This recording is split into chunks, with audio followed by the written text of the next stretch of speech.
Hey everyone, welcome back to Art and Design. Today I got something super cool to show you. We're diving into Procreate Dreams on the iPad, and let me tell you, it is a game changer. Now I'm gonna walk you through how to rig up a character in Procreate Dreams. And just so that we're clear, it comes out November 22nd, but we got the inside scoop, so let's jump right into it and get our hands on some animation magic. Now, what do I mean by rigging up a character? Well, when you're doing animation and you have a character like this, if it's all on the same layer, like this character right here, well, how are you gonna make a move? How are you gonna make this leg move and then this arm and then the head? Well, what you could do is you could go into the flipbook mode here in Procreate Dreams and simply draw each frame of the animation like so.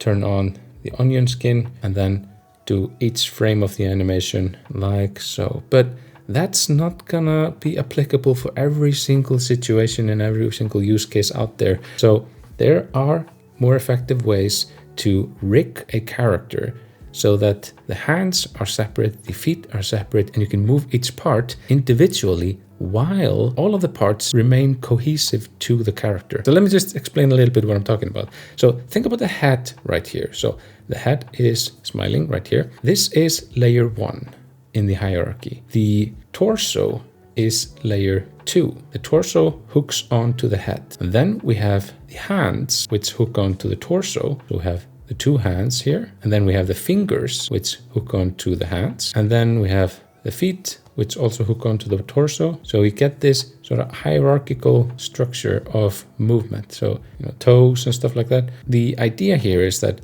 if you move the head, everything else follows. So that, in a nutshell, is the basic idea. And let me just show you exactly how you would go about doing that in Procreate Dreams. So first, let's just go ahead and draw the torso. I'm gonna have the torso be the main part of the animation here. So the torso is gonna be on this track right here. So let's just create a new track and draw the head. And if we want, we can have another track for the eyes and stuff like that. I'm not gonna go into that much detail. I'm just gonna draw the eyes on this track. We have the whole head on this track and we have the torso on this track. So these are supposed to be shoulders, not hands. Let me just make them a little bit smaller here. So now we just need to do the same for the hands and feet. New track.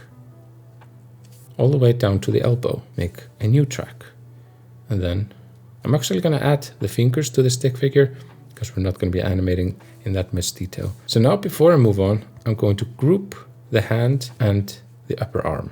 Okay, so that's this layer and this layer right here. So to group them, I'm gonna select them both and then group. Now I'm just gonna rename this so that we have hands in the timeline here, and I'm going to give it a color. Let's go with a yellow color for hands. So now we can very easily see hands are here. So now I'm gonna duplicate the hands and flip them so that they're horizontally mirrored here. First, before we flip them, let's just adjust the anchor point.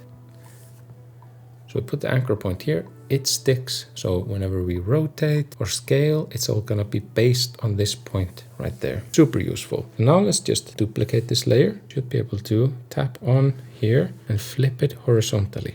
There we go. And now we just move it. And this one, let's just make sure it's all the way there. Let's just quickly add the feet. Now the same thing, group. Legs, give it a color. Legs are blue.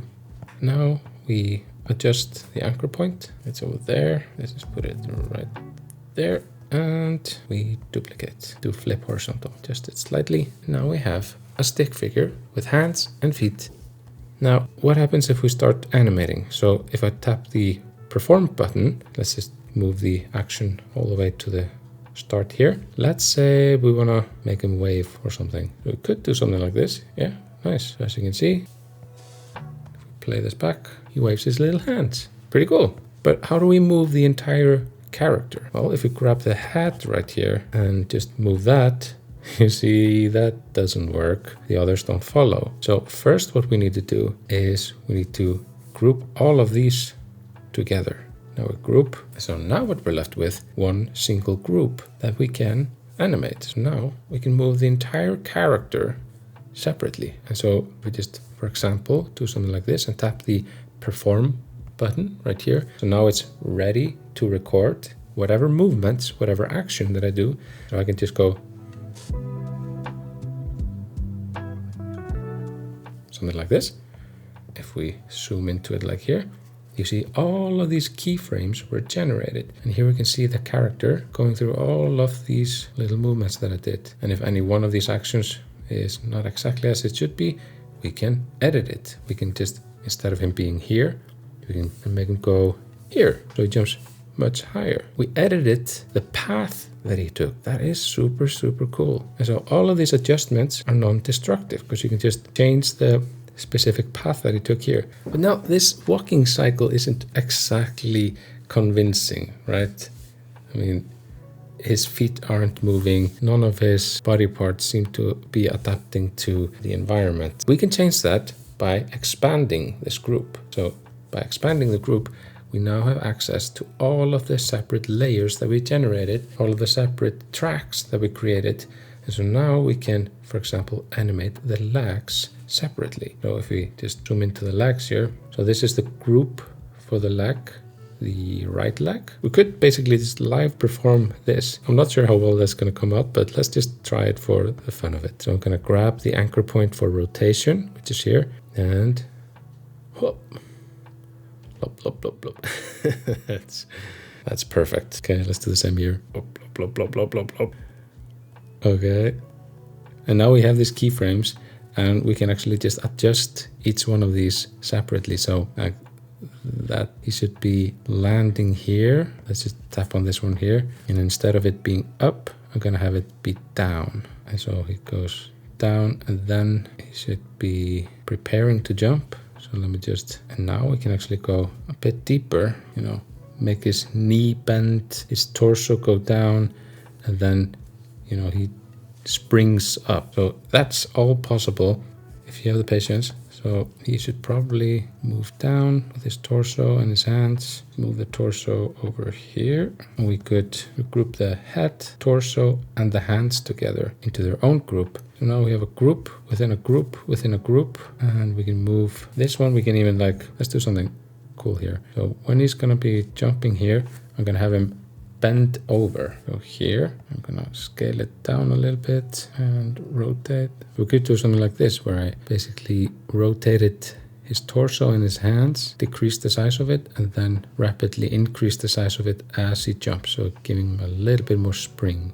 It's all about understanding the momentum and how the body parts react to the environment. But yeah, that's a quick look into how to rig a character in Procreate Dreams and utilize multiple group hierarchies in order to achieve motion. Thank you so much for watching the video. Don't forget to subscribe to the channel if you want to see more content about Procreate Dreams. I'm going to be making a lot more in the coming future. Also, if you want to check out really unique brushes for Procreate, check out www.artanddesign.tv for this fractal brush pack. It's 8K resolution fractal brushes that generate these really, really hypnotizing patterns. They look like this in the app, and with very little effort, you can create something that looks really, really interesting. So head on over to artanddesign.tv if you want to get your hands on these. Thank you so much for watching.